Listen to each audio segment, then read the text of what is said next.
Peace and riches blessings. I am Michael B. Beckwith, the host of Take Back Your Mind.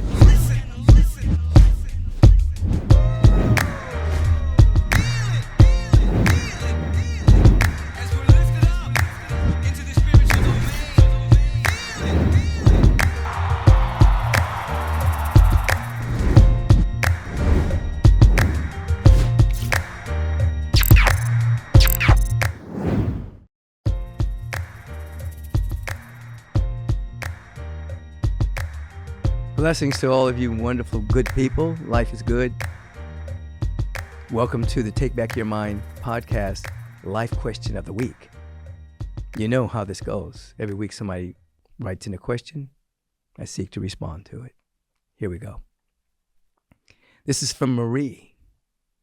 And Marie lives in Los Angeles. She said, I've heard you saying you will continue to feel pain. And do you understand what this pain came to teach you? I feel I can apply this when I process most of my struggles, particularly when dealing with my family. However, about 8 months ago, I fostered a dog that was very ill. My family and I fell in love with her and decided to adopt her when the animal rescue organization said she was ready for adoption. One day, the rescue took her to a vet visit, and she was euthanized. I felt that we didn't have a chance to say goodbye and that she died without the only family she knew around her. My sadness is endless and I can't understand why or what I'm supposed to learn from this. I feel too embarrassed to talk about it because she was a dog, not a human. And we only had her for 2 weeks. Why am I so impacted by her death, even after 8 months? Why do I start crying every time I see her picture? Is this pain really trying to teach me something? How can I find out what it is and be free from it? Marie, I feel you. First of all, let me mention that we have an Agape One from the Heart. That's our pastoral care ministry. Animal Bereavement. It's an online support group for people who have lost their pets. So it appears as though you became very attached to the dog being in your future in a very short period of time. Even though the dog was only with you for 2 weeks, you had a sizable investment into the life you were going to live together. You had planned to adopt the dog. So there was already some kind of connection and some kind of attachment. The dog goes to the vet by your letter. I don't know whether you knew when it went to the vet that it was going to be euthanized. Maybe you thought it was going to the vet and coming back home, but maybe they decided that the dog was too far gone to allow you to adopt it. I don't know that part of the story. But either way, if in fact you thought the dog was coming back, but didn't come back, that's almost like an inner betrayal by the people who were supposed to take care of her. You thought the dog was coming back, but the dog got euthanized. And if you didn't know, but it appears that you didn't know because you didn't have time to say goodbye.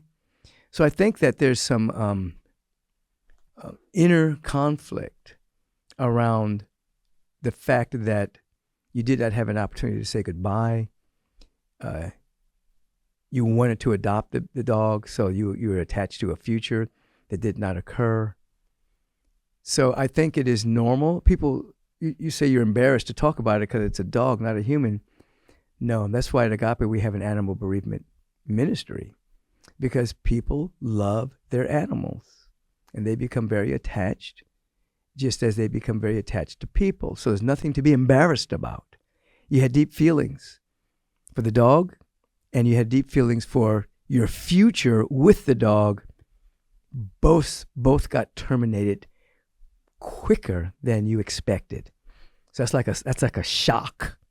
You know, when you're expecting something, you're planning something in your mind, and then the abruptness of not only losing the dog, but the dog being shuffled off into the next level of expression.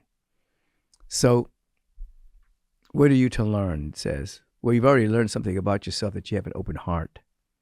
And now you need to learn where you need to forgive yourself on any of this situation. Again, I don't know the particulars, whether you knew the dog was going to be euthanized or whether it came as a shock to you. I don't know that particular piece right there. But if there's any kind of guilt around that, you want to let it go. That dog has crossed the rainbow bridge. That dog has crossed into the other side. And that dog is still living. I'll just share this quick story. I was sitting with the medium one day many years ago, and friends of mine, or family members of mine, was coming to the medium and talking to me. One of my former ministers came through who had passed. And she told me she had my dog, because my dog had passed. And I said, what? You have the dog? And she said, yes, the dog goes to similar vibration until you come back. You'll see the dog again. She said, not soon, but in your time, but you'll see the dog again. So I've often thought about that moment, that you will probably see this dog again many years from now on the other side. The dog is alive. The dog is with companions that operate on her vibration. So release any guilt, any shame, any embarrassment about this to the best of your ability. Celebrate the 2 weeks you did have. And maybe be available to another dog coming into your life. That's all I got. Sweet Marie from Los Angeles.